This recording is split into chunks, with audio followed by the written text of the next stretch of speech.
Hello, ladies and gentlemen, and welcome to The Hanged Man in the Moon. And welcome to another installment of my deck dive series. This is my series in which I work with a deck for about a month or a little more, and then I come on here and let you know what I think about it. And friends, I have been working with both the Sion Tarot and the Sion Sigils for about a month, maybe a little bit longer.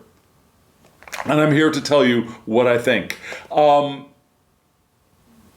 The decks are created by Luciana Peña, and they were published this year, 2025, as far as I know. The publisher, the printer, is Artisan Tarot, which, if you know me, you know that I love their decks. I love especially their in-house printed decks are phenomenal. And so, full disclosure, I was offered these decks by Artisan Tarot, and I greedily said yes, I would very, very welcome receiving these decks. And just let me tell you, I was asked, would I be interested in using the decks? And I said yes. True. After I said yes, I looked at the decks and I looked at the images and I thought to myself, I am going to hate these decks. I'm really not going to like these decks for so many reasons that I have a personal prejudice about. Yeah, I was prepared to really dislike the art. I was prepared to, after investigation, really dislike the fact that it is primarily a feminine, a woman-presenting, female-presenting deck.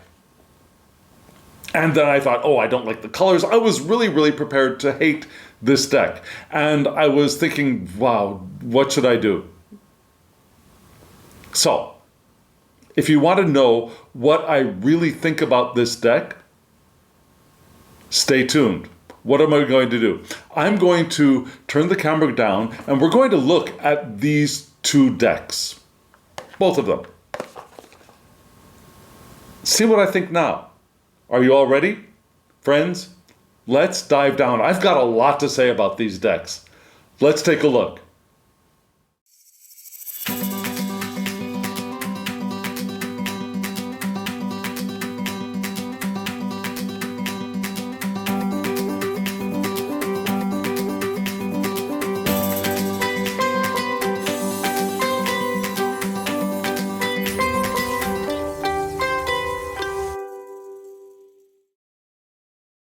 Friends, thank you for sticking with me with this walkthrough, this dive into these two very interesting decks. And before we dive in, let me just say thank you. Yeah, thank you for doing all those things that you do. Thank you for hitting the thumbs up button. Thank you for subscribing to the channel. And thank you for leaving comments in the comment section below. All of those things that you do are of benefit to all of us and to other people who, through your actions, are able to find us and join our community. So thank you for doing all of those things. Friends,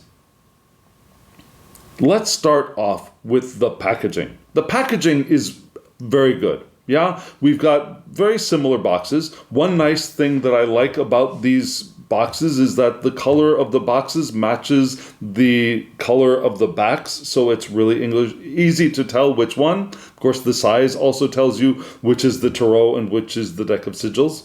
We'll get into the number of cards later, but yeah, the boxes are good. It's very easy to open. They're sturdy boxes, right? The inside is, I don't know if you can tell, but the insides are nicely decorated. Very well presented. The added detail of the images around the inside of the, what would you call that? The part that gets hidden when you put the cap on the box. Yeah, very nice for both boxes. very nicely done. And they both very nicely match the design of the cards. So, beautiful work. Here's what the backs of the boxes look like. You see images from the cards. You've got the name of the publisher, Artisan Tarot. We have a little description on each. The Sion Tarot brings the Rider-Waite-Smith tradition into a new era with hand-drawn illustrations inspired by the divine feminine, alchemy, and witchcraft. Immerse yourself in vibrant, inclusive imagery that features iconic figures from antiquity, esoteric symbolism, and ancient mythology. And I basically agree with that in a very, I think the small description oversells the deck just a bit, but that's not uncommon. The Sion Sigils transforms the essence of the Sion Tarot's major arcana, which is exactly what it does, into 22 mystical symbols of power, designed for focus and manifestation.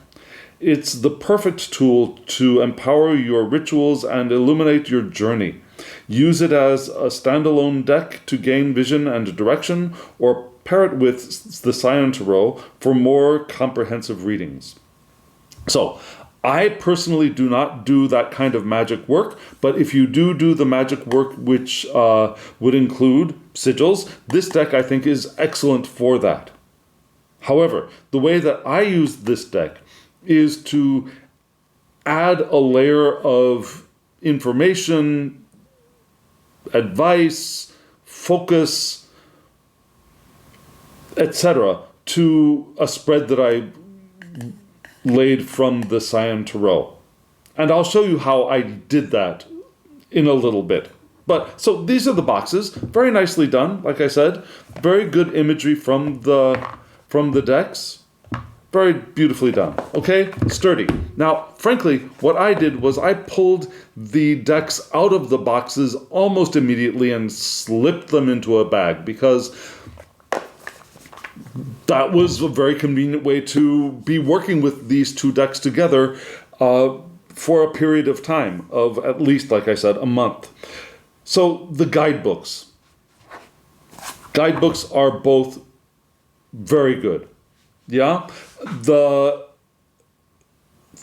One thing I'd like to say that I love about these guidebooks is that they match the size of the cards. So, putting these guidebooks together with the decks into a little bit of an oversized pouch, a bag, I should say, a tarot bag, was perfect for me. Yeah? The size is wonderful. You can tell, just like the boxes, the colors match up. It's all matchy-matchy, which is nice. And the contents. Let's look at the Sion Tarot's contents, yeah? Just generally, let me say that the contents for the book are minimal, but very good. They're enough. There really are enough for anyone just getting started with tarot to really get a sense of what the cards mean, to learn the cards, to get a handle on how to read with tarot. They're short enough with enough information to really get a zero beginner ready to use tarot. But also, for people who are already good or at least experienced readers, this book is also very useful. Yeah? And I'll show you when we get into the specific pages for specific cards, but it also adds information that, frankly, I wish more guidebooks had about the cards that they're describing. So for an experienced reader, even though this is a Smith-Waite deck, the guidebook is also very useful and insightful, I think. So let's look inside. We've got a brief, concise description of, here we go, the foreword, a description of the author. Yeah. We have an introduction to the Sion Tarot, which gives you a brief history of divination with tarot. all very nice. Spiritual use of tarot decks, the art of the Sion Tarot. Let me read a little bit of this for you. The Sion Tarot's design is inspired by alchemy, witchcraft, and the divine feminine. All very true. It uses classic Rider-Waite symbolism as a starting point from which many different perspectives, energies, and experiences emerge. Very true. The art prioritizes inclusive representation. Yes and no. Women and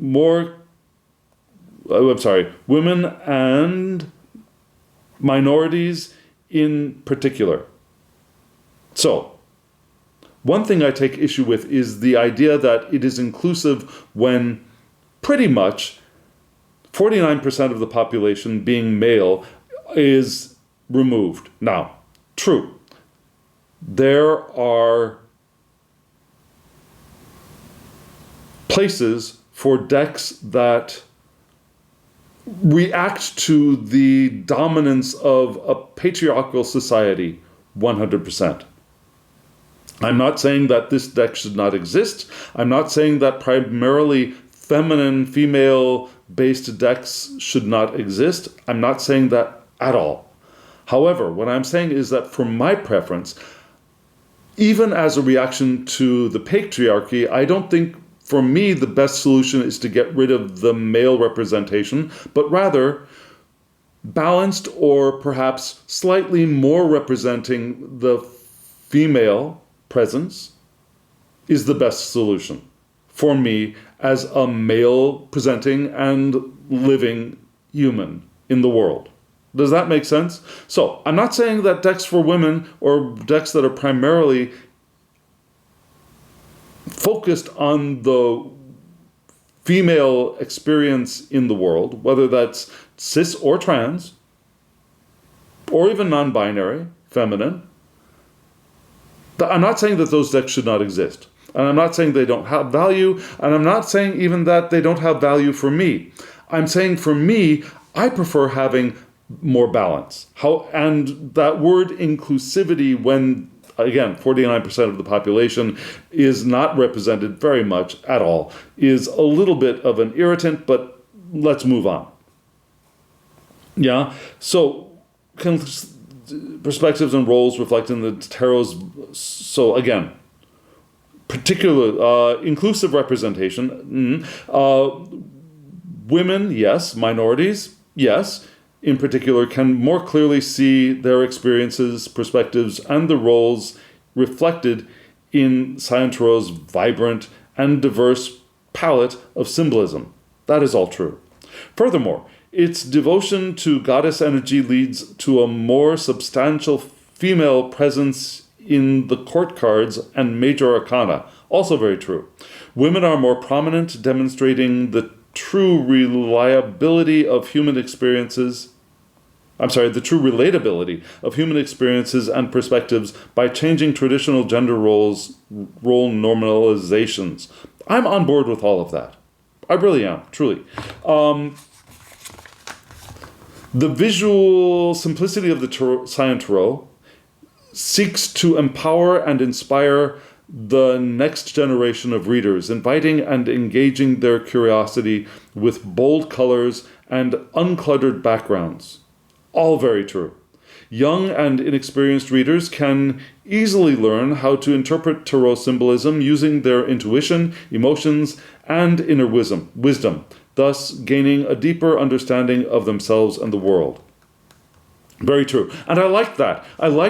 You'll see it more clearly when we look at the cards. I like the simplicity of the cards, which at first I thought I would dislike. Yeah, I thought I would really be irritated by or be disappointed by the simplicity, for lack of a better word, of the images on the cards, and my mind was changed. Yes? Now, let's look at more traditional readers. Traditional readers will also find this deck retains much symbolic parity with the Rider-Waite Smith deck. Very true. This allows continuity and familiarity while offering a unique interpretational lens. Seasoned divination artists may yet discover new connections. Very true. I found that to be very true. Alchemical icons expand the Sion Tarot's range of symbolic language. Yes, I agree. Readers rooted in mystical, spiritual, and esoteric practices will enjoy a profound source of nuance, while more secular readers will discover an extra layer of interpretation rooted in transformation. I agree. Now, I think they're overselling a little bit the alchemy suggested in the guidebook here. They might be overselling a little bit the esoteric practices, at least from my perspective. However, they are there if you're ready to look for them. Okay, so in summary, this deck is designed for readers of any background and skill level who value the divine feminine, seek out sacred mysteries, and embrace transformation. Yes, okay, so that's a basic and very good description, I think, of the deck. Then we have a little bit about what the major arcana is, and then we have a little bit of the court cards.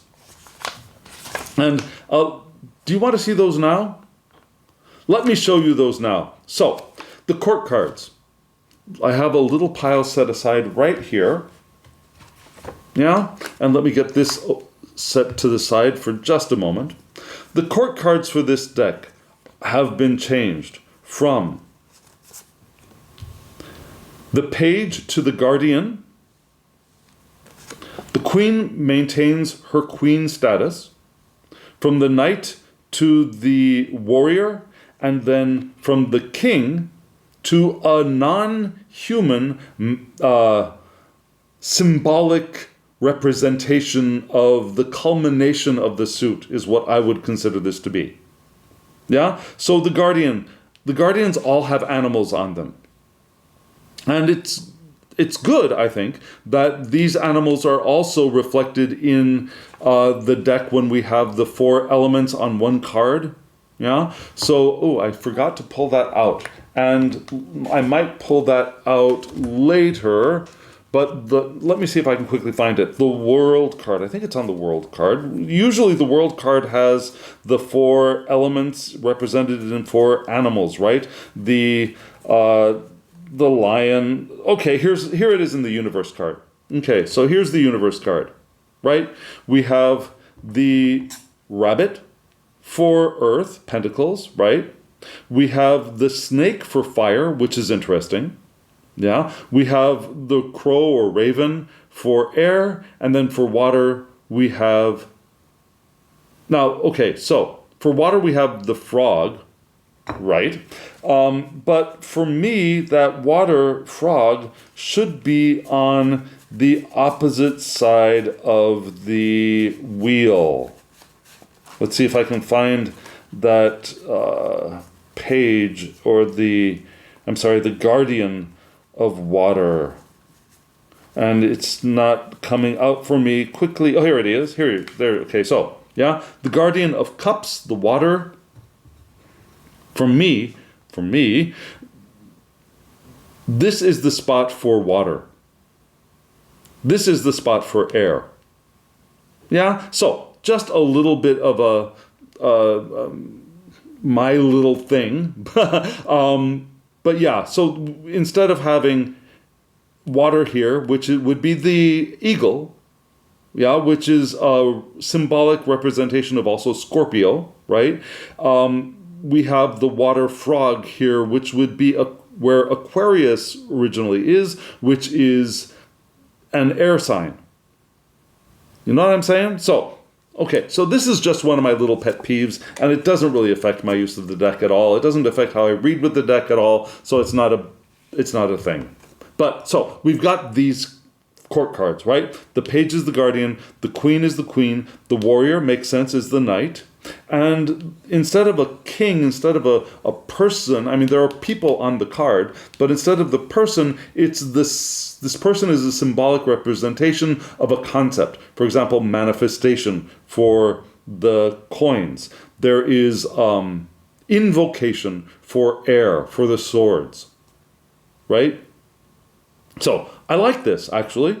As far as taking out the feudal system of the court cards and putting them in this, I think it's good. We might have wanted to change warrior to something else, just saying, because that does still lead us to, I think, of course, yes, there are warriors in modern day society, but it still does echo, I think, knight-ishness to me. And okay, I like this. I generally basically like this transformation of the court cards. Yeah, okay. Moving right along. Let's get back to the guidebook. So, after we get the talking about the cards, we have how to prepare your deck, we have then the meaning of the major arcana. Now, another thing I love about this deck is that the major arcana and the minor arcana have plenty of information. Yeah? Let's look at the Fool very quickly. Now, the Fool is renamed the Beginning. The major arcana, many of the major arcana cards are renamed. So instead of the Fool, we have the Beginning, right? But it tells you here the correlation is to the Fool. We've got some keywords, which are helpful, and I agree with the keywords in the guidebook. However, what I like even more is that we have a good description of what we're looking at in the cards or on the cards. Yeah? Here, let me read for you. The Beginning reimagines the Fool as a young witch on a journey, guided by a star-adorned blue cat. Exactly what we're seeing on the card. She holds a wand symbolizing the power to initiate new beginnings. So we're not only seeing, this is not only describing what we're seeing, we're also getting a little bit of an unpacking of the symbols, right? Her portrayal as a woman highlights the feminine aspect of intuition and adventure. Fabulous. The change from a dog to a cat emphasizes a more introspective and mystical approach, suggesting independence and self-discovery. Okay, so personally, that irritates me a little bit, suggesting that dogs are less mystical than cats, but, okay, that's fine. There's a little bit of judgment there that I don't really buy into, but that's okay. The Beginning signifies an adventurous spirit guided by inner wisdom and cosmic forces. It suggests that a new escapade is called for, one with the potential to reveal novel possibilities, illuminate genuine desires, and spirits willing, filled the brave adventurer's senses with delight. In the upright position, so we get upright and reverse. Yes? In the upright position, the Beginning indicates embarking on new adventures with a sense of wonder, an open mind, and the courage to take risks. It spotlights the importance of freedom and self-discovery. In the reversed position, the card warns of insecurity, recklessness, indecision, and disregard for consequences, suggesting the need to consider actions carefully and avoid hasty decisions. Correlation the Fool, and then some keywords. So we've got upright reversal meanings. We've got an unpacking of the symbols and the reasons for the symbols in the description that also give meaning to the cards. It's a very nicely written, concise description in the guidebook. And that carries over into the minor arcana as well. Now, we don't have keywords, but we do have a description of the card, and we have upright and reversed meanings here. So I'm just saying, this is a really nice, short and sweet, to the point guidebook. I really appreciate that. In the back, we've got some spreads. We've got a one-card spread, a weekly energy reflection, a single card spread. Good, yeah. A couple of these are really basic, past, present, future spread, really basic. But for a new reader, important to include in a guidebook. This one I liked very much, the dream interpretation spread. And I'll show you that spread in a little bit. And then we have a conclusion. So it's a nice, short but sweet Guidebook. Now let's quickly look at the Sion Sigil guidebook, because this is also very useful. Yeah, we have a foreword, we have information about the creator, the designer, the author, all the same person. We have an introduction to a brief history of sigils, which is good. We have the art of sigil creation. She describes how she makes the sigils. Excellent. We have information on how to use the Sion Sigils as a standalone deck within readings with magical practices. All wonderful. How to activate the sigils. Good information. And then we go right into what the sigils mean. So, we have a large image of the sigil itself. The sigil is described. You see how you physically see how it relates to the major arcana that it has emerged from. We have the usage for this one and then keywords. Let me read the sigil description for what would traditionally be the Fool, right? But in this deck actually is the beginning. Where are we? I just wanted to double check. Yes, the beginning. Good. So, this sigil depicts 3 circles connected at the top, representing the cat's head, the fool's head, and the sparkling wand. So she really breaks down what the sigil is all about. These elements represent freedom, wonder, and the connection between humanity and nature. So we should go right into the significance of those symbols. This essential relationship allows mankind to connect and use the power of the 4 elements to create magic. The prominent star represents guidance, the star here, right? Wonder represents new beginnings, spontaneous choices, and the courageous leap into the unknown. It encourages a journey of self-discovery and transformation.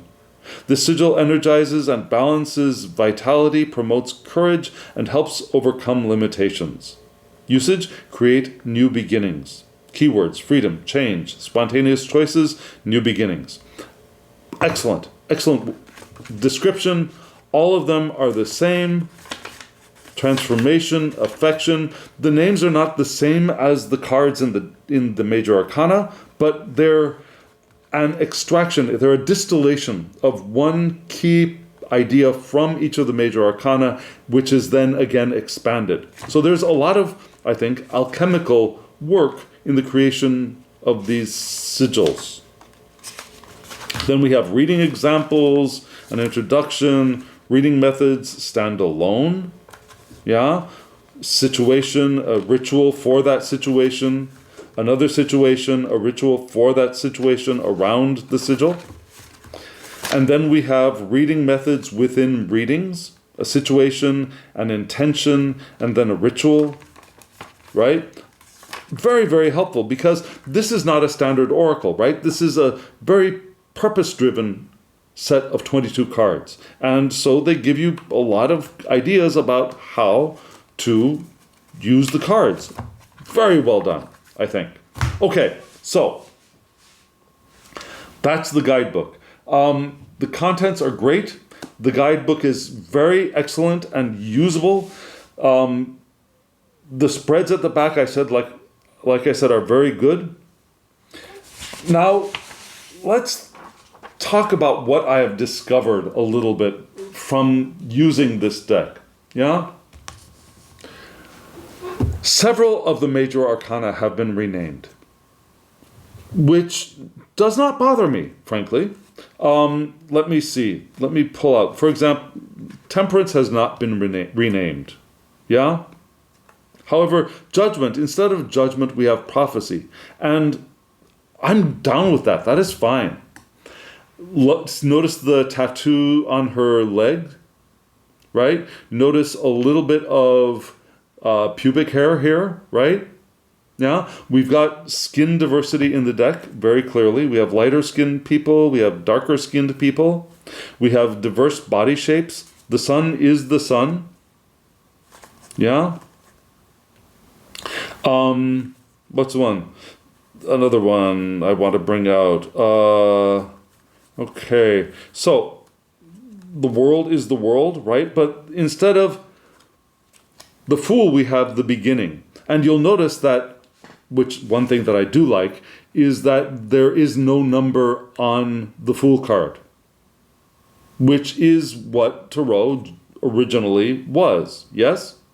I love this. Instead of the Tower, we have Liberation.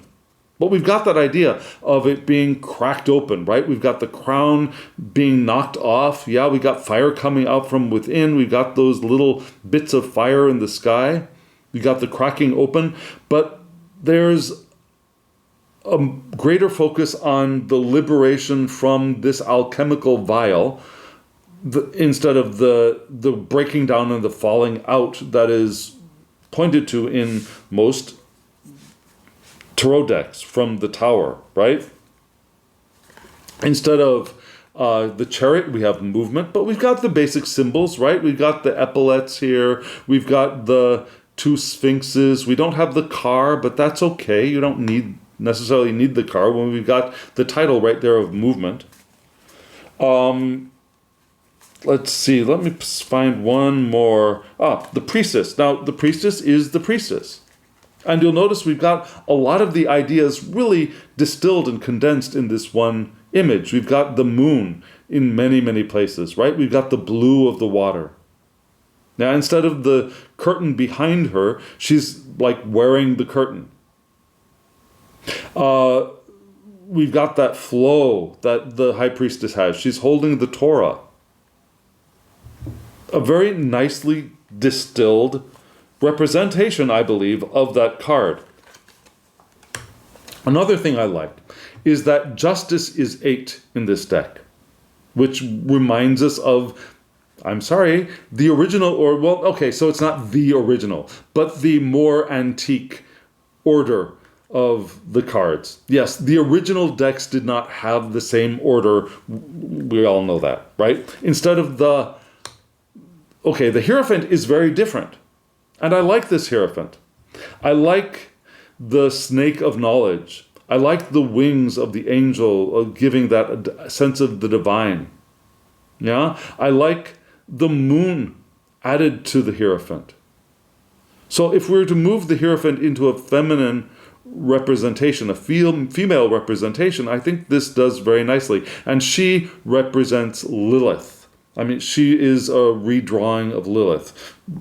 And if you know the story of Lilith from Hebrew mysticism, this card will mean even more for you.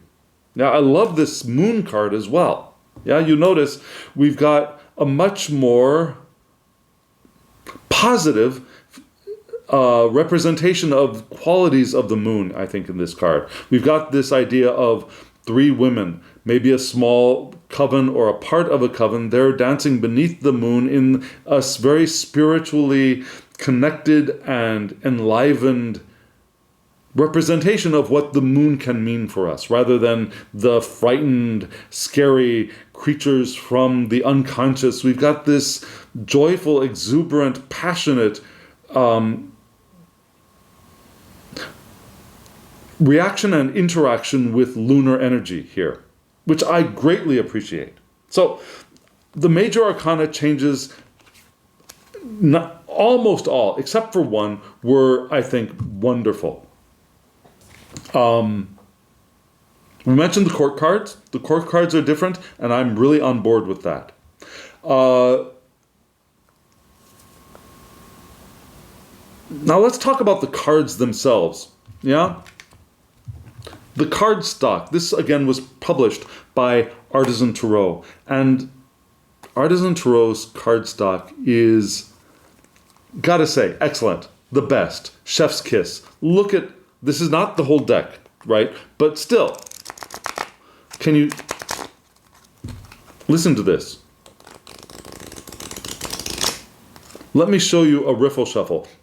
Again, not a full deck, but listen to this. Look at this. Look at how well it riffle shuffles. And it bridges beautifully. The cardstock is very, very durable. Yeah? I have not seen any really noticeable change in the cards from the first day I started using these cards to the last. Yeah, I have not seen any noticeable signs of wear at all. The backs, okay, so I'm not in love with the backs. For a couple of reasons.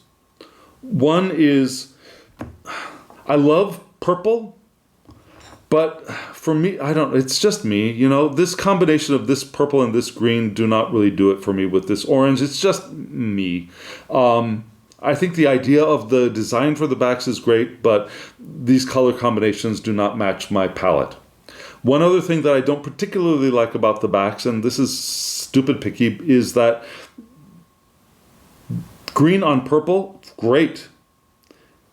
I would have loved to have seen purple hearts on a green background for the sigil deck.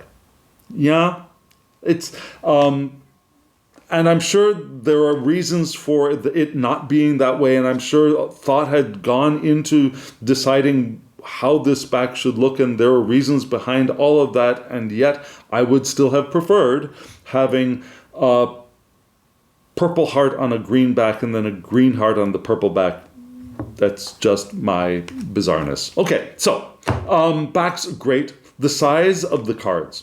The size is standard Rider-Waite Smith. U.S. Games size. Yeah, if you know Artisan Tarot's cards, you'll know that they really do publish very standard sized cards. And let me pull out my Conrad Stain deck so you can compare. This is standard US Games size. This is the deck we're using.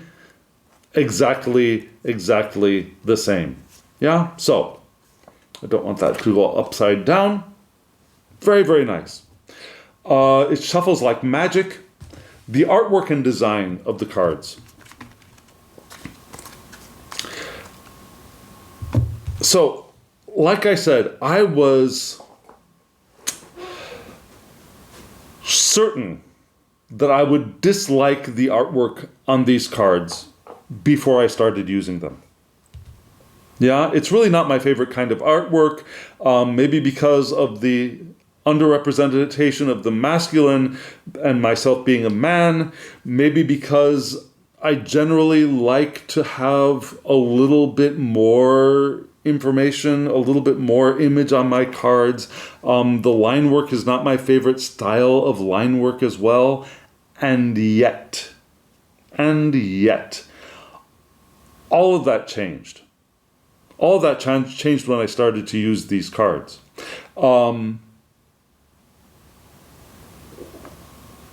There is, like I say, we do have diversity. We have diversity of body size, right? We have diversity of skin tone. It leans towards the darker, but that's not I like that. I mean, she's blue, of course, but that doesn't mean much. But yes, there are very few actually what we would call quote unquote Caucasian skin tones, but that's good to me. I like that, honestly. Most of the representation is of younger women, but when I show you the Empress, I think you will see something beautiful, and I hope you will see what I saw in the beauty of the Empress. But yeah, these cards, after working with them for a while, what was unsatisfying to me at the beginning has become very, very satisfying to me. I noticed a really strong intuitive flow between the images on the cards that make it easy to see different layers of reading when the cards are in communication with each other. Yeah, it's very Smith-Waite based, even when it sometimes looks very divergent from the common symbology that we find on the Smith-Waite cards. It really is very Smith-Waite based. For example, here we have the Six of Wands, right? Six of Wands would be what image? Imagine that, the Smith-Waite Six of Wands. You've got that sense of the rider on the horse with people congratulating a male figure. Yeah, we would have the laurel wreath on a pole held up. It's like a victory march, right? Here, what do we have? We've got a witch.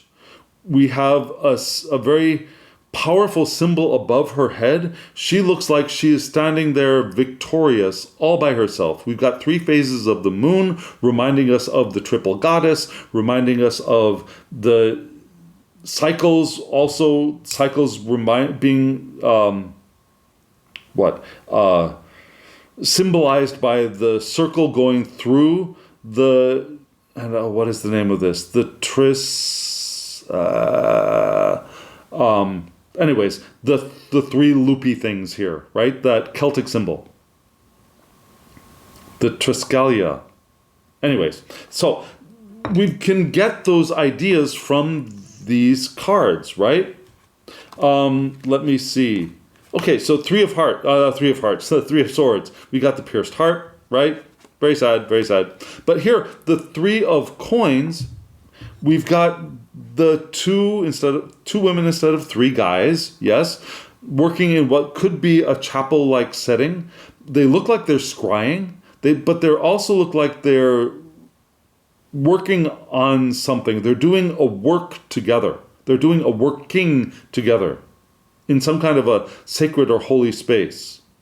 And that we get that idea from the Smith-Waite in a more masculine, a male, gendered image, here in a more female gendered image, but you can see the essence of that portrayal in this card as well. Does that make sense?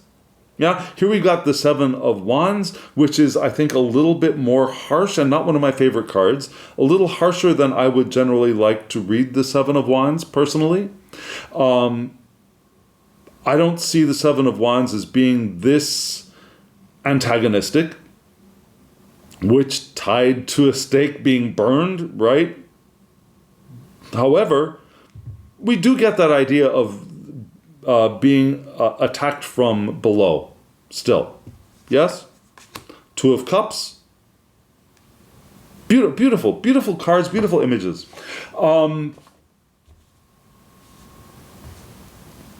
I've also discovered that the use of the sigil cards with most of the spreads is really helpful. The sigils are basically the major arcana distilled into the central meaning of the design, and I found it helpful to focus the reading that I've laid with the tarot cards, or to draw an essence out of the spread that I've laid with tarot cards. And I've pulled it as a start for a reading at times, and I've pulled it at the end a little bit more often to focus the answer. Like to say, so what is this really about? Yeah? And the symbolic richness of the sigils really meshes well with the deck because they are essentially drawn from the deck. Yeah? And I found that the symbolic richness of this deck, the Sion Tarot, and also the sigils, incorporates images and symbols that are used frequently enough between cards in somewhat unexpected ways that makes the cards interact in a way that is unlike many tarot card decks for me. One deck that I would say is very similar to this is the Light Seers Tarot. Yeah? And considering the simplicity of the images, that's quite a feat. The Light Seers Tarot is a very richly designed deck. And within that richness of design, there are symbolic elements that bounce around the cards.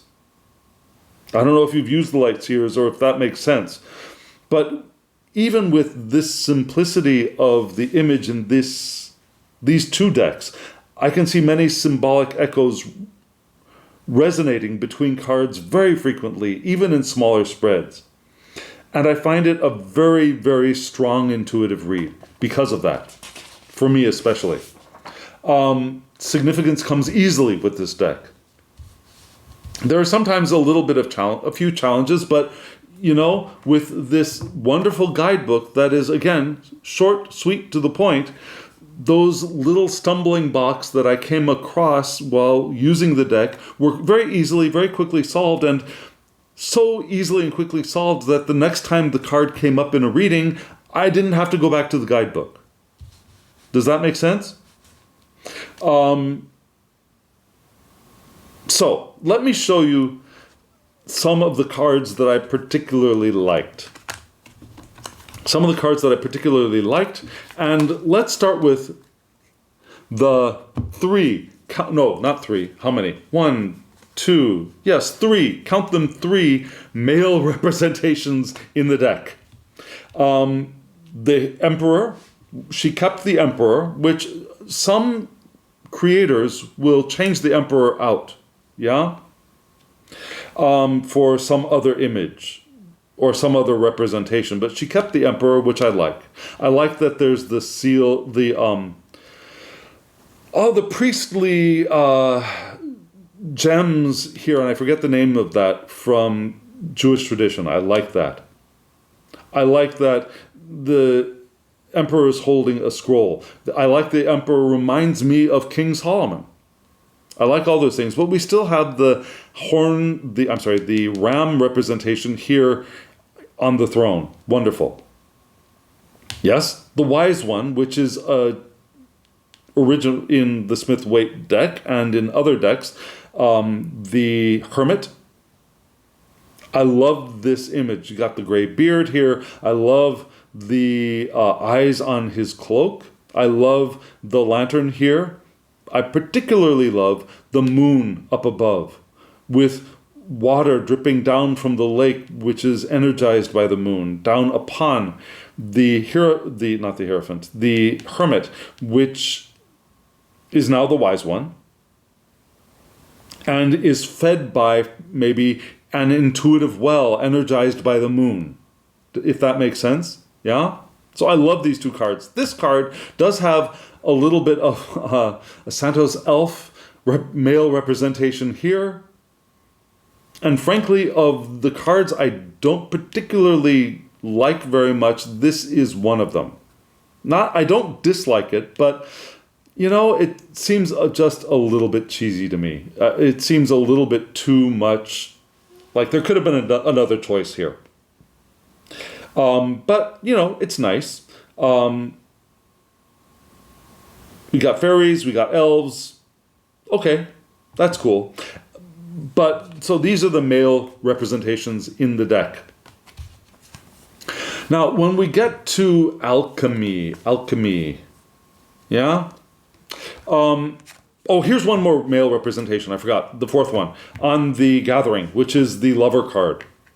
Right? The Lover's card, we've got this male representation. Beautiful. Well, it could be... Okay, so one could argue that this is neither male nor female. Okay, but to me this is a male representation, even though the hair does look a little bit more of a female hairstyle. Why? Because of these 3 cards being the most clearly alchemical of the deck. Yeah? There's alchemy, there are bits of alchemy woven into other cards, but these are the ones that really scream alchemy. Yeah? We have the marriage of the Red King and the White Queen. So Red King, White Queen, Sun, Moon, Sulfur, Mercury. Would have been nice to have a little bit of salt here, being the triumvirate of the alchemical process, right? The sulfur, fiery sulfur, the watery, liquidy Mercury, and then the earthy salt, which combine to begin the process of creating the Philosopher's Stone. Yeah?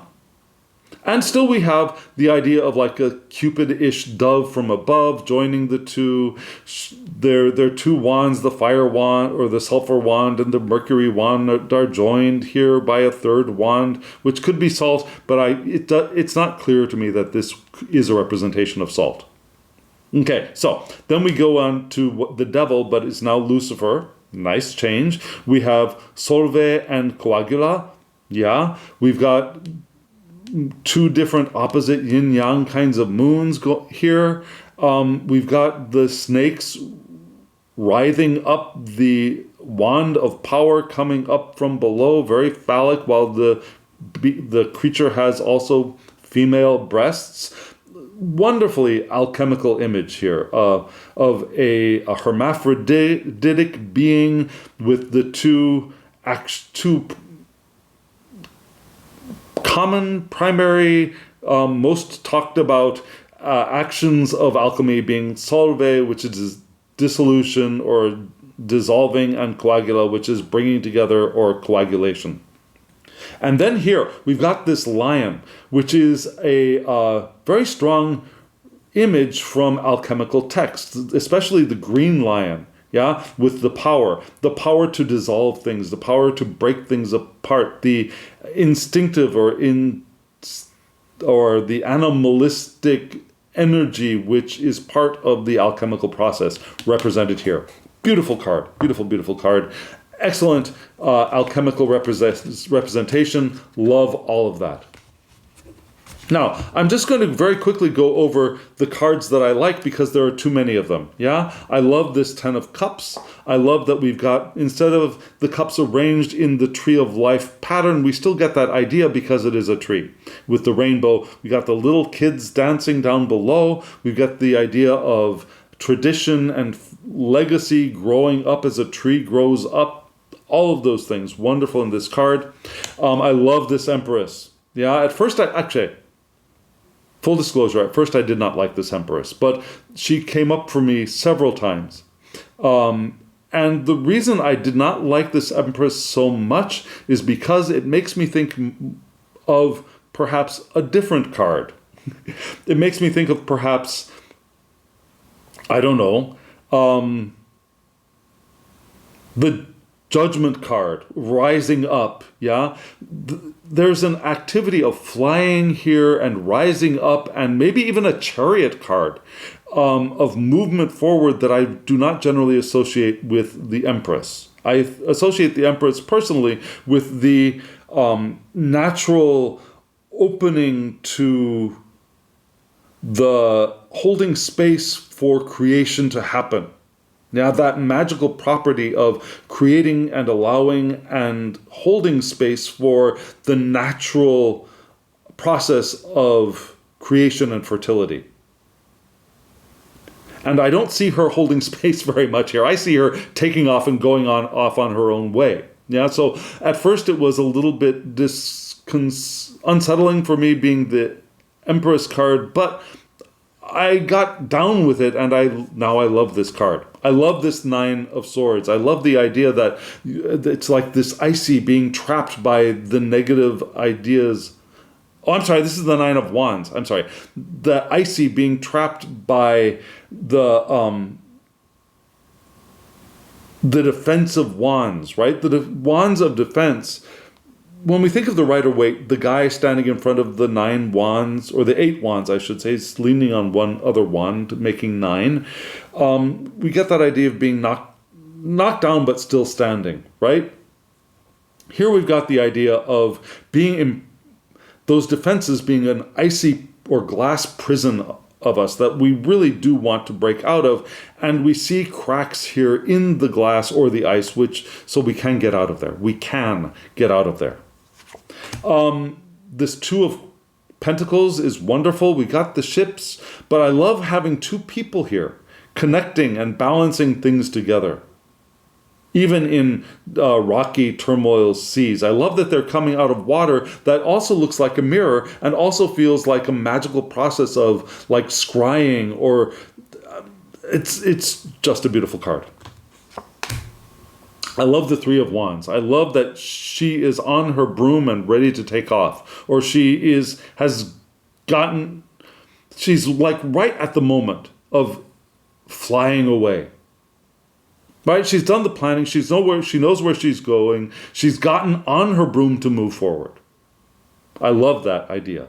And you'll also notice that some of these witches have coloring on their bodies that are different from tattoos, right? Not all of them. I actually sometimes wished that there had been more of these beings with colored body parts, because there could have been more potential for that echoing between cards, if that makes sense. But I like the inclusion of that. I love this Ten of Swords. I love that idea of, yes, there is like this abyss down here, but we're not in the abyss, right? We don't have to go down there. We can send all of those negative thoughts into the abyss and move forward, if that makes sense, right? I love this Star card. I love that she's got a wreath wrapped around her. It could be a snake. I love that she's in this oval, which we see into a whole vast new world. It's like we've gone from the cracking open of the tower, which was not the tower anymore. It was that ampule, right? And we can see the direction we want to go in through this, and then we can enter this if we choose. Does that make sense? I love this for the Star card. Similarly, I love this Death card, where we see that time has run out, it's time for an ending, but we also see that we can move into death and into an entirely new world. With roses on top. Yeah, wonderful. I mean, the transformation looks and feels like it will be scary, but we can see into it and we can see the new life on the other side. I love that.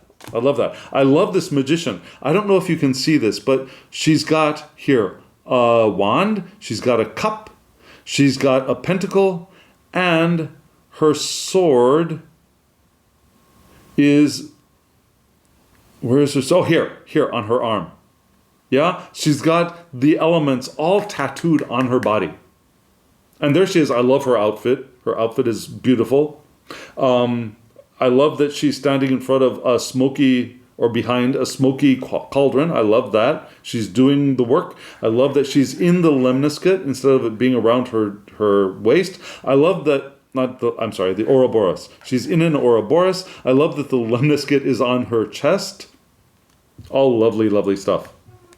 Okay, I love this Queen of Swords. I love her presence. I love her, I am here. Yeah, I am teaching. She has the teaching posture as well. Yeah, we can see that there is peace coming out of her heart. She's on top of a lotus, right? This is a very positive and powerful representation of the Queen of Swords for me. I love this Nine of Pentacles. Yeah, I think it would have been nice to have a little bit more representation of larger bodies, but she is beautiful. I love that she is beautiful. She is large. She is dressed fabulously. Look at that hat. Look at that hair. Look at that gown. Look at those gloves. It's just, and she is like, here I am, and I am dancing. It's like she's getting ready to do a flamenco. Just fabulous. I love this Queen of Wands as well. It took me a while to get my head around the snake being a fire symbol. Salamanders, I'm used to salamanders. It's a red snake, okay, sure. But to me, snakes are generally more Scorpio, which is water. But, I got around it. So, I love this queen. I love that she's got the pomegranate drape, which would be in the High Priestess, right? Behind her. With that fertility, that creativity, that sexuality there. Lovely, lovely, lovely card. Okay, these are the cards that I particularly love, but I love all of the other cards except for two. And if we're going to say there are only two cards in the deck that I take issue with, that means it's an excellent deck in my book. So, the first one is the Ten of Wands, and I think, I'm all on board with the minimalist images. I like the the moths here. I like the flowers, but frankly, I think it could have been a little bit more. Yeah? Considering the Nine of Wands that we had that is so rich, I think there could have been a little bit more of a human presence in this card, as well as maybe more interaction with these wands. That's just me. Now, the one that would normally be a deal breaker if I didn't like this card, if you know me, yeah, the card that I most identify with is the Hanged Man. And this change to number 12 being the dream, I'm not entirely on board with. If nothing, when I see this card, I think the Moon card. If I were to associate a title, The Dream, to any card, I would associate it with the Moon card, yeah? Not this card. The idea of there being a pathway up to the moon, up into the dream world from this bed. I like the image of the card, but it just does not say what I want the Hanged Man to say, which is a change of perspective. It may even be enlightenment. It could be also a pause, a break, waiting. I don't see any of this in the dream card. You know? Counting bunnies instead of sheep, that's fine, but, you know, so this card does not do it for me. However, the rest of the deck does, and you know, that makes it a good deck.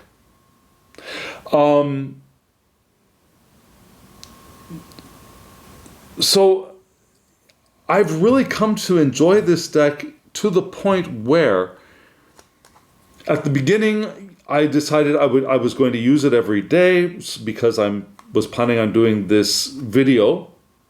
But I found as time went on, and not many decks will do this for me, as time went on,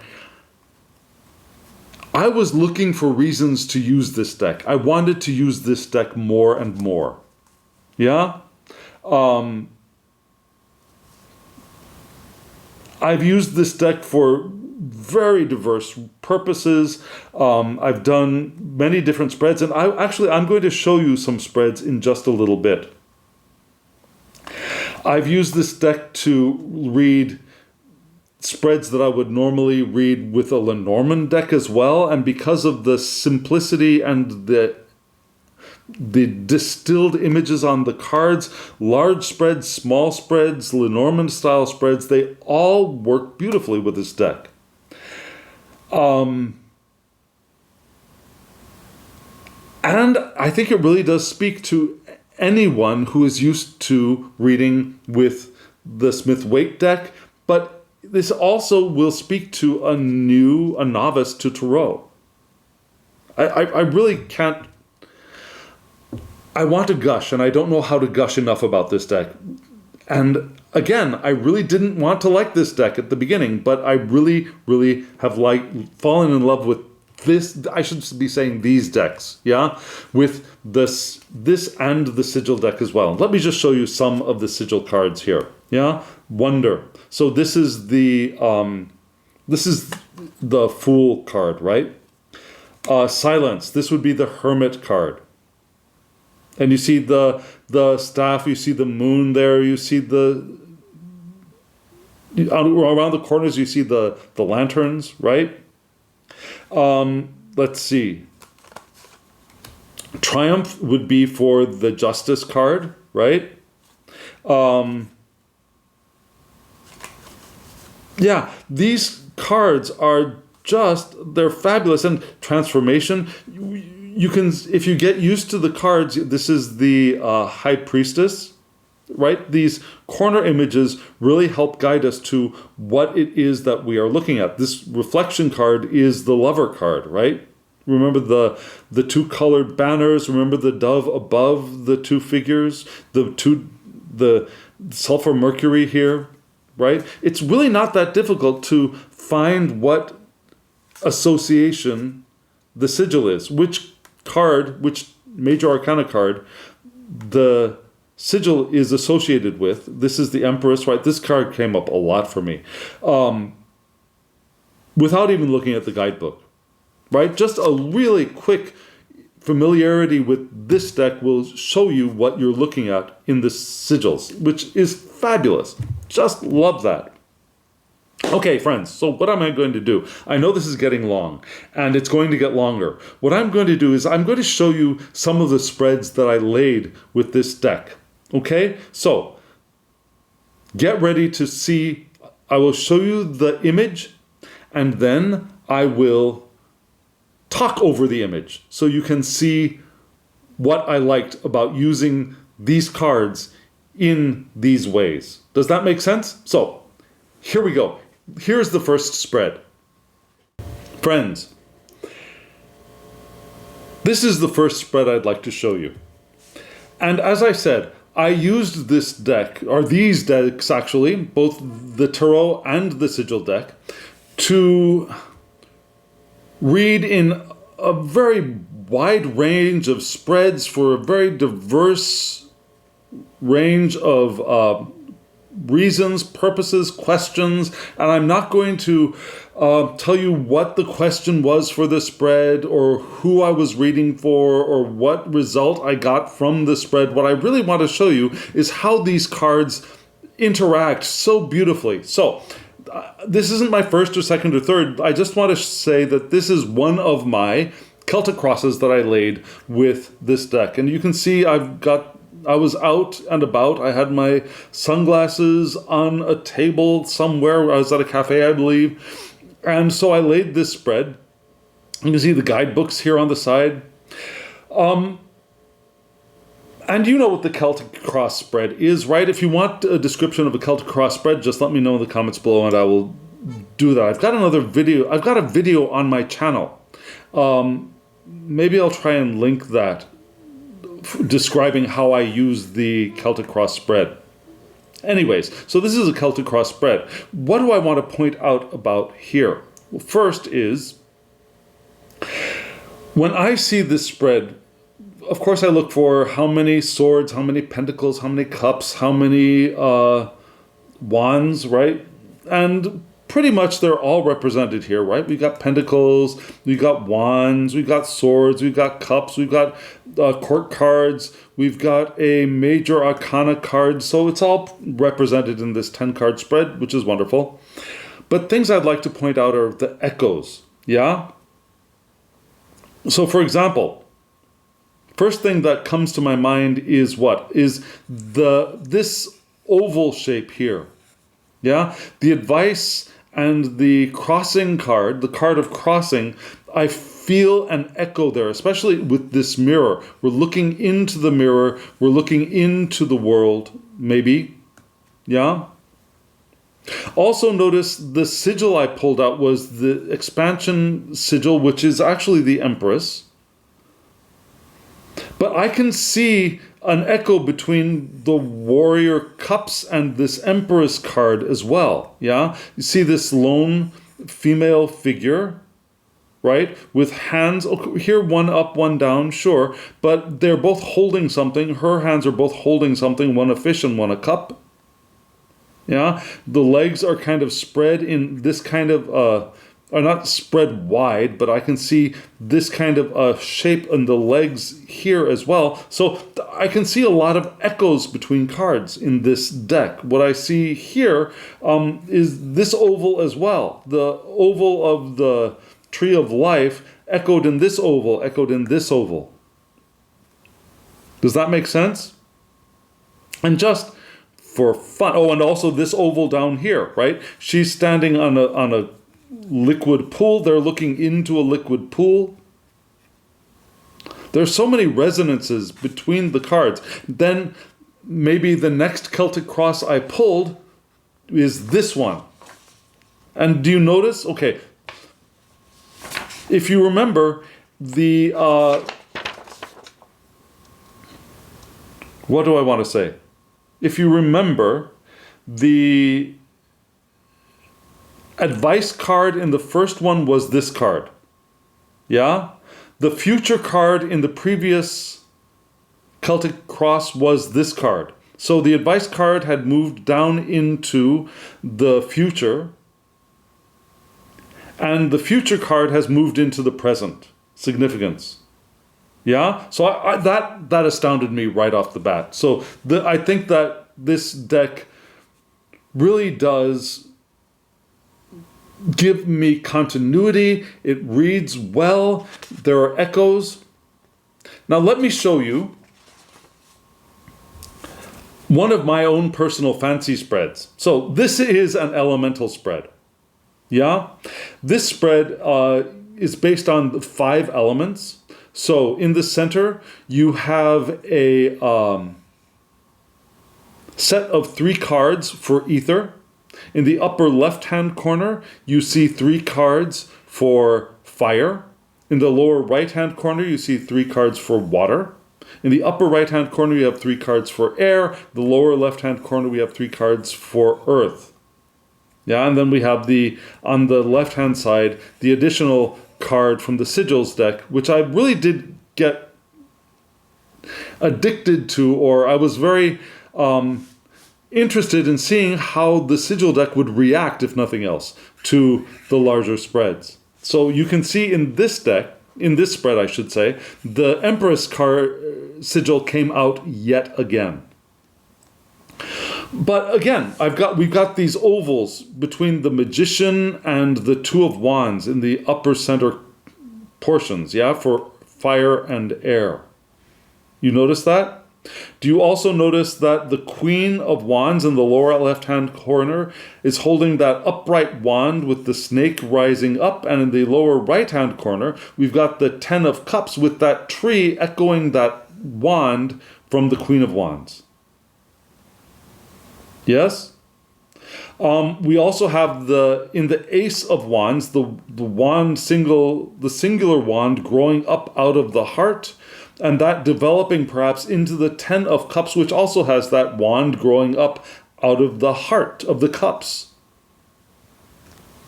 Does that make sense? Also, do you notice the Empress in the center of the 3 cards for the air? Also echoing the sigil card? Yeah? Of course, there's also the oval of the premonition card, which would be the King of Cups. I think, yes, the King of Cups is premonition. And then we have the Magician with the oval, and then there's Two of Wands with that kind of Vesca Pisces-esque oval. Okay, moving on to another spread. So this spread is a 9-card spread from Lenormand. Yeah? So I read this spread as I would a Lenormand spread. So the 3 cards on the left are the past vertically. The 3 cards in the center vertically are the present. The 3 cards on the right are the future, also vertically. Then horizontally, the 3 cards at the top are the mind. The 3 cards in the center are the physical world, what we're experiencing. The 3 cards at the bottom, they are what is under the surface, what is below the surface, below in the unconscious or something we're not able to see directly. I also read the corners, and I read what I called the diamond, where the Guardian of Wands and the Wise One, the Hermit, would be connected, and the Moon and the Two of Swords are connected. Yeah, but do you also see that the Moon, of course, has a moon, and then the Two of Swords, her cape or her shawl or whatever that is, she has a moon above her head, which is different for this deck. She also has that circular cloak, which echoes the moon, but also echoes the Hierophant above, right? With the moon on her head. And this cloak can now become wings. We also notice that the moon is in the Hermit card, which also echoes the eye of the Seven of Swords. We also have the Ouroboros, which gives us a circle, which can connect to other circle cards, right? Do you see where I'm getting how with this deck and how things echo and radiate between? Now there's this extra card down in the lower right-hand corner, which reminds me of the cat from the Fool card, the beginning card, but has no title. It's like the I don't know, the Chaos card, the Divine Spirit card. You can give any attribution you want to this card.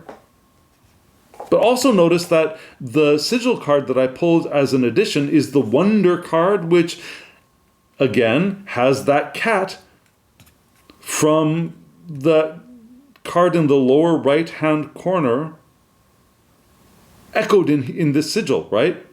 The Wonder card is the Fool girl on top of that huge purple cat. Now, this cat's not... the cat in this blank, untitled, unnumbered card is not purple, it's white, but still, it's basically the same cat, if you ask me, right? So, all this is very, very interesting and makes reading this deck exciting and fascinating, and it draws me in. So this spread is what I would call for Lenormand my star spread. It's a 13-card spread. This extra sigil made it 14, which is 2 times 7. 7-card spreads are excellent. They're a nice magical number, if you ask me. 13 is also a magical number. I won't tell you how I read this spread because I've got a whole bunch of Lenormand. I've got at least 3 Lenormand videos where I unpack this spread for Lenormand. And I read this basically the same way. What did I want to show you in this spread? Well, I wanted to show you what I saw. Yeah, I saw again the 3 of coins and the Magician, that lemniscate oval, also with the 9 of wands right next to the Magician. Yeah, I see the Hierophant and the Temperance card echoing each other as winged beings. Now I see the crown above the water in the 3 of coins echoing the royal personages of the Queen of Cups, and then the moon on top of the Hierophant, and on top of the Temperance figure. What is that? I just need to double check. This image for me right now is a little bit too small. Yeah, there's a crown. There is a crown up there, right? Yes. There's a crown on top of the Temperance figure. There's a crown on top of floating above the water in the 3 of coins, right? There are so many symbolic echoes between these cards that it excites me no end. Now, I told you that I used this deck for dream interpretation as well. And this is the dream interpretation spread. Now let me tell you what these cards, what the positions signify. Okay? So the Ace of Swords is in the position of the matter in reality. So the matter in reality from the dream I had was the Ace of Swords. Yeah? In the number 2 position, which is the Star card, we get the feelings of the querent. So my feelings about this thing is the Star card. Then in position 3, which is below the Star card, that is for the dream's advice, and the dream's advice here is the Guardian of Wands. And then position 4, which is the 3 of Wands, yeah, that is the occult message or the subconscious feelings. So what is this spread telling me? Well, what do I see connecting? I see the circle of the Guardian of Wands and the Star card connecting.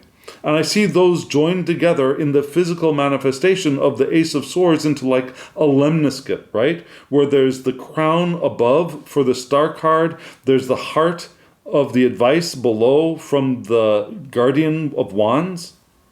Yeah? And of course, this Guardian of Wands, the occult message is to fly off and begin doing what you're intending to do with the Three of Wands. Right? And then, what did we get as an additional synthesis message? We got the Serenity card, which is the High Priestess. Very, very interesting. Yes? So, we have the inspired and inspiring idea as being the essential manifestation of the dream in real life with the Ace of Swords. And let me just... Well, I won't do that. I'll give you a reading when we get to this next spread. And this next spread is going to be my deck interview. So let me show you my deck interview format, and then we'll talk about the spread. Okay? Here we go.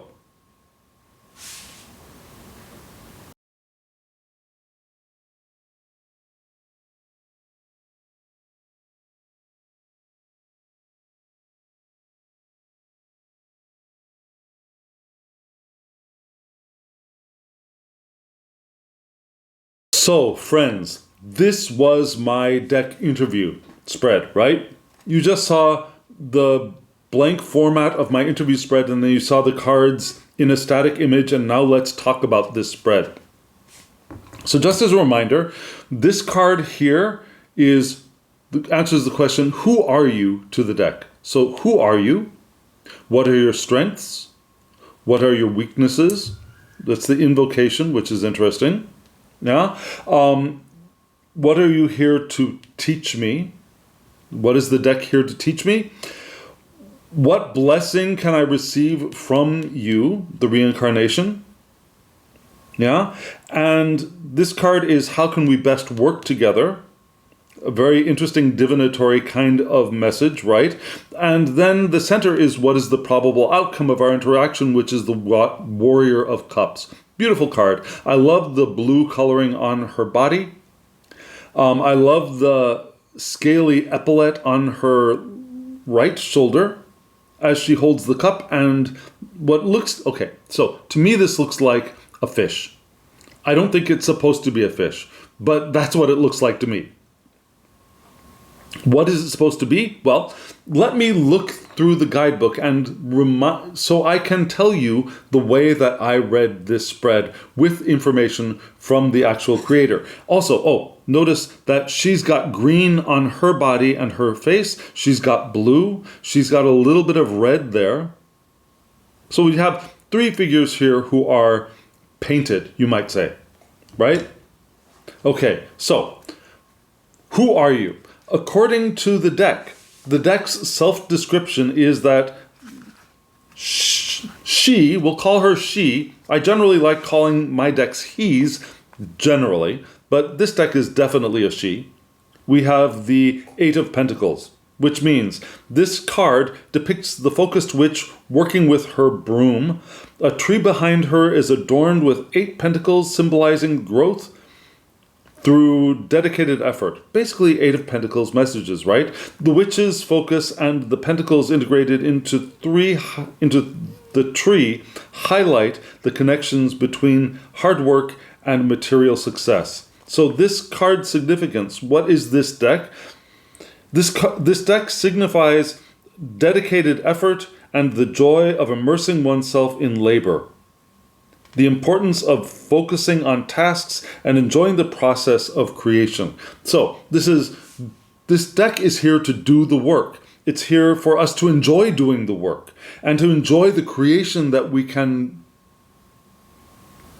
manifest through the use of divination with these cards and maybe even magic with these cards, if that makes sense, right? So this deck is a magical deck, and here we see a witch with her broom doing work, natural work. So that's what this deck is, and that seems very appropriate. Now, what is the strength of this deck? Also a Pentacles, right? The Warrior of Pentacles, which would be a Knight of Pentacles in other decks.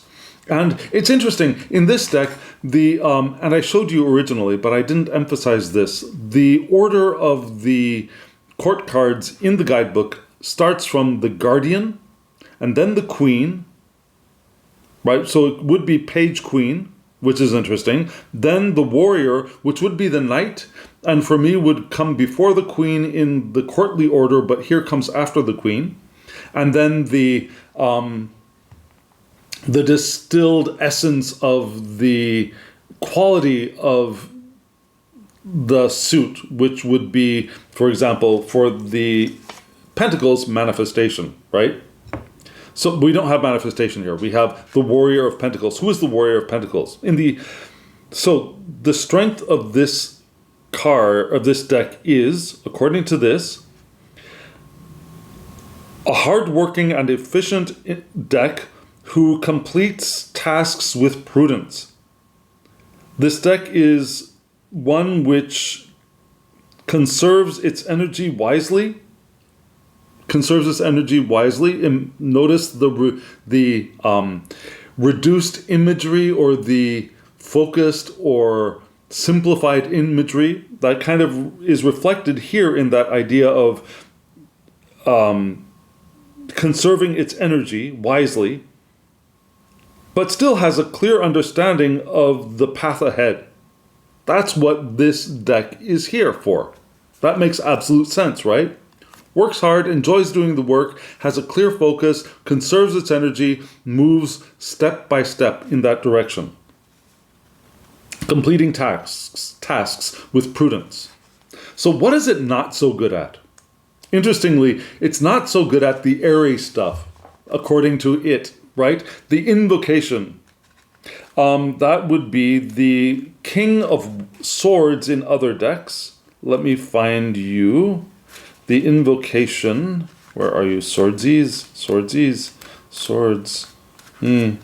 Wands. Pentacles. Swords. Here we go. Okay.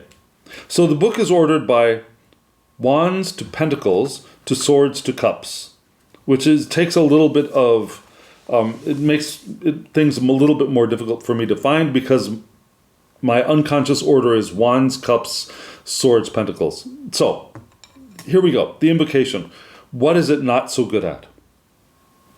So let's look at the reversed meaning for this card.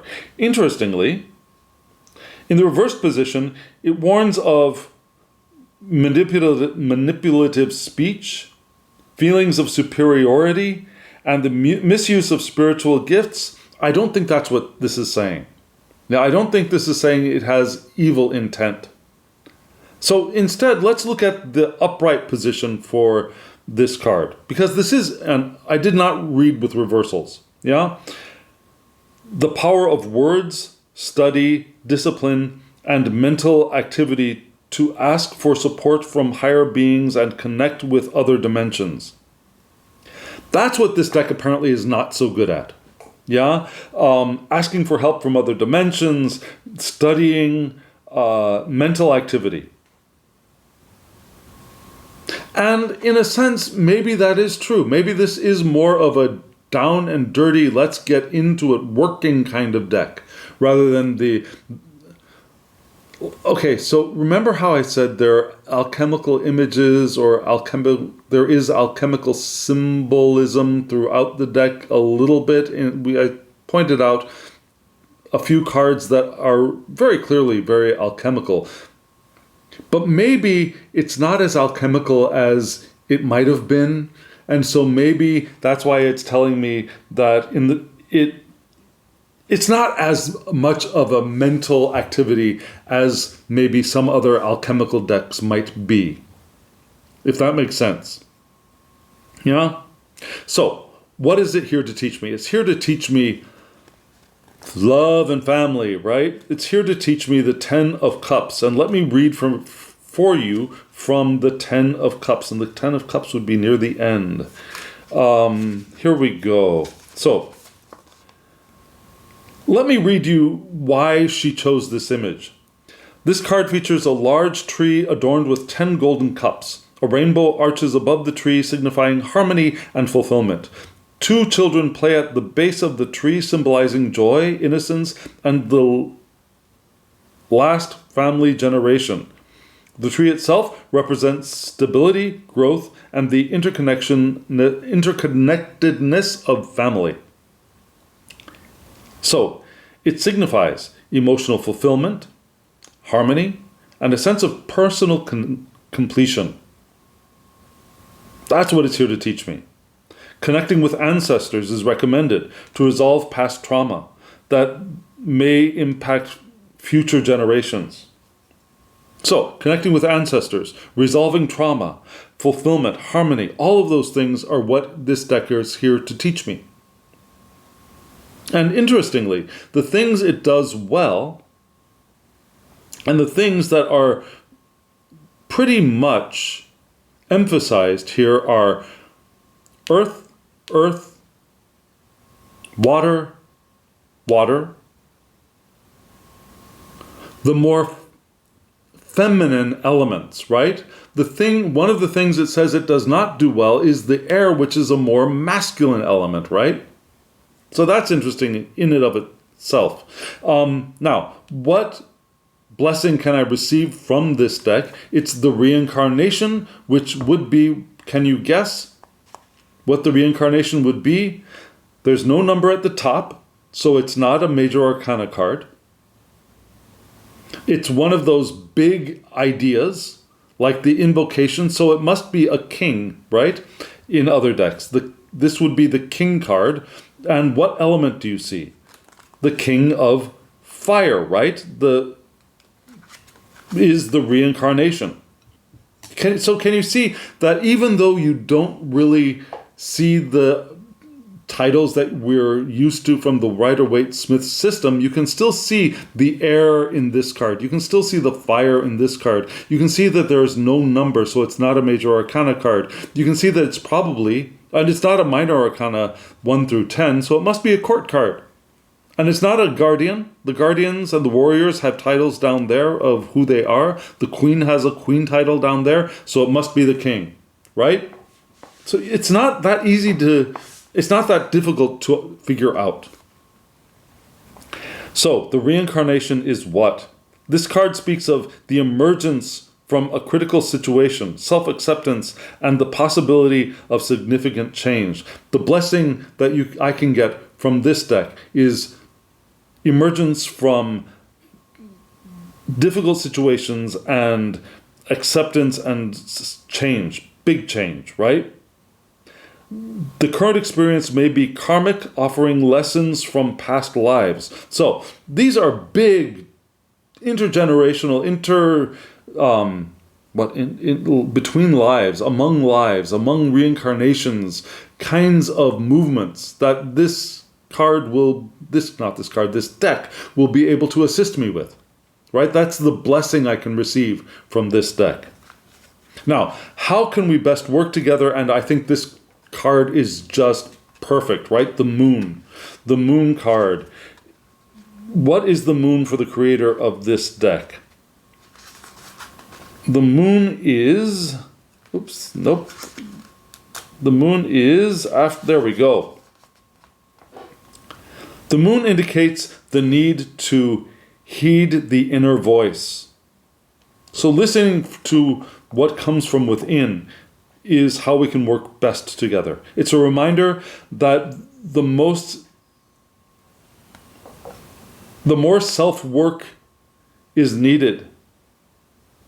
I'm sorry, let me say that again. It's a reminder that more self-work is needed, suggesting that goals are more easily reached without the burden of psychic and emotional trauma. So this card is here to get this deck is here to get us, especially me, to look within, to look for the trauma, to resolve that trauma, to be able to move forward.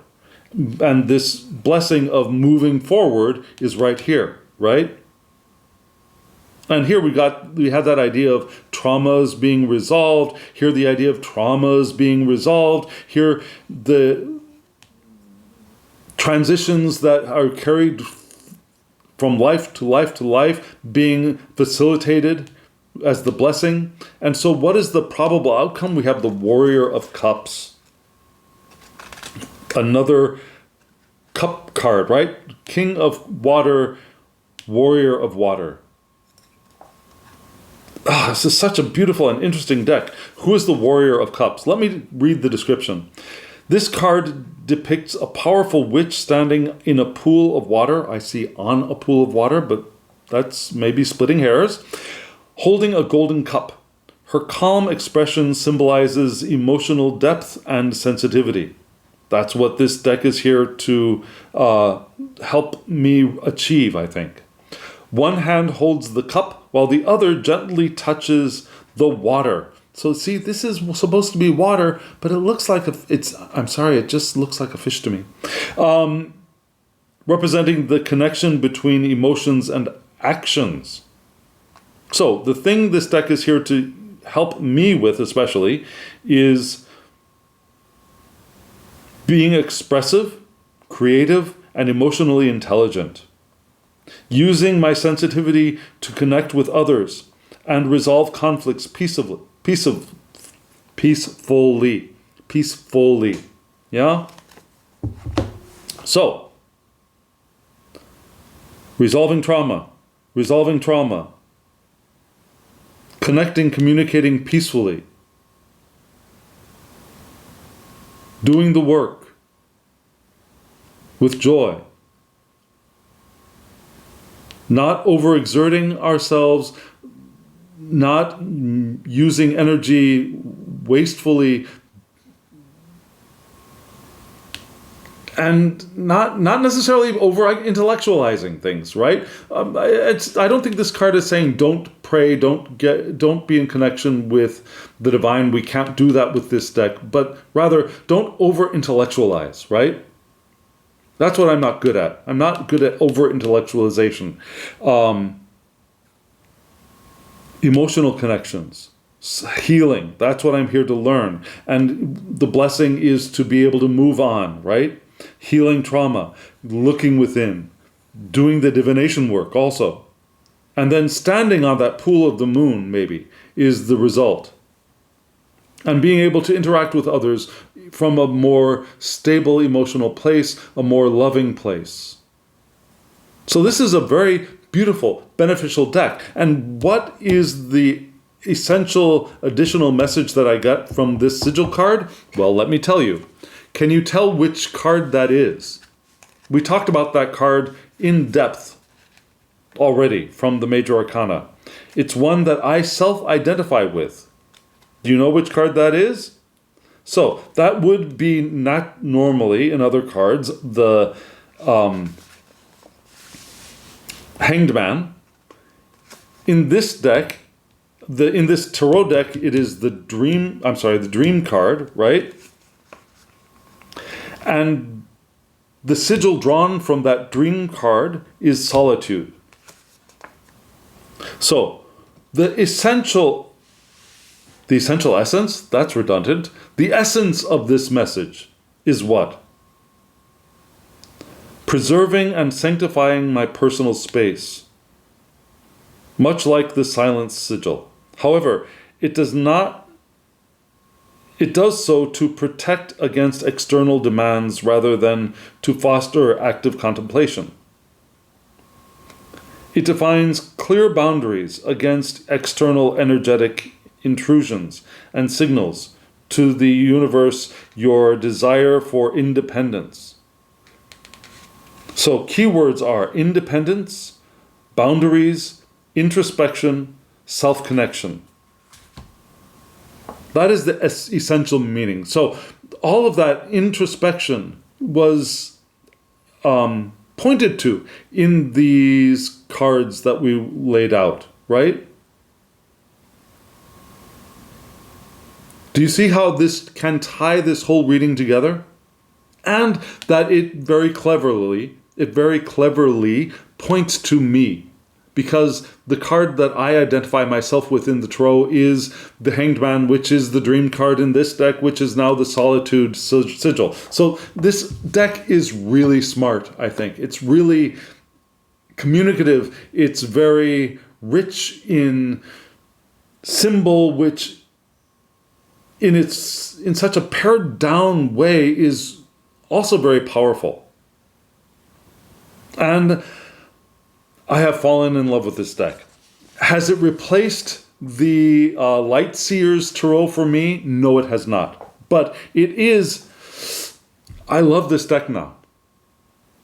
I think it's suitable for any level of reader from zero beginner to expert, I think. It does readings like you can't imagine. I think it reads such a diversity of potential spreads that there's no limit to this deck. My connection to this deck has deepened significantly and quickly over time. And I highly recommend both of these decks. And I highly recommend using both the Sigil deck and the Tarot deck together. I highly recommend... Whoops. I thought I was turning... There we go. I highly recommend using them together. And I've sometimes started with the Sigil deck to get a main message, and then I used the Tarot to unpack that message. But more commonly, I would lay a spread and then ask the Sigil deck to get me some, again, distilled message. Does that make sense? So friends, I'd love to hear your thoughts. If you're used to this kind of deck, I'd love to hear your thoughts about this deck in particular. I'd like to know if you have this deck and have used this deck. Let me know in the comments below. Yeah? How do you feel about your connection to this deck if you have it and have used it for a while? Let's talk. If you'd like to see more videos like this on other decks, let me know. If you want me to do a dive into a specific deck, let me know. I probably have it. And if you want to see my take on it, and you want to see me use it for a month, let me know. I'll do my best to accommodate that. So, let me know anything you want to tell me. And if you want to get a reading from me, my online tarot shop has a QR code that will appear for you, and you can click on that code and go right there, or the address to the shop will also appear. And friends, now, as always, I wish you love, joy, well-being, and pure awareness. Thank you.